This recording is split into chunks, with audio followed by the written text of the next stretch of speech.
Bir dövr artıq başa çatdı. Əsl həyata paralel olaraq yaradılan virtual dünyanın cazibəsi də ilk zamanların paylaşma çılğınlığının dadı duzu da artıq qalmadı. Buna görə də boşuna paylaşım etmə yarışına qoşulmağın bir mənası yoxdur.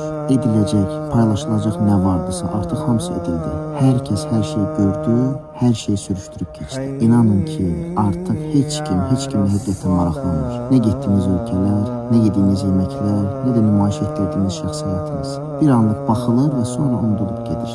Sadəcə olaraq süni həyatlara baxaraq öz real və əslində daha gözəl olan həyatını bəyənməyən insanların sayı çoxalır. Görünmək, diqqət çəkmək, bəyənilmək naminə ruhu və mənliyi ortaya qoymaq gərəksizdir. Özünüz olaraq qalın.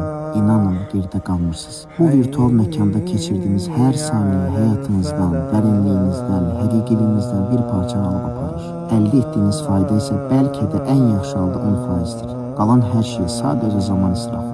Sonda geriyə yalnız yorğun bir zihin və doyumsuz bir qəlb qalır. Həqiqi həyat ekranın içində deyil. O, səssizlikdə, yaratmaqda, sevdiklərinizlə göz-gözə gəlməkdə və ən əsası, qəlbin əsl ehtiyacı olan Allahı yad etməyin ləzzətindədir. Ələ bi zikrillahi tutmainnul qulub. Bilin ki, qəlblər yalnız Allahı yad etməklə rahatlıq tapar. Paylaşmaq çılğınlığını deyil, yaşamaq seçin. Çünki yaşanmayan, süni olan həyatı paylaşmağa belə dəyməz.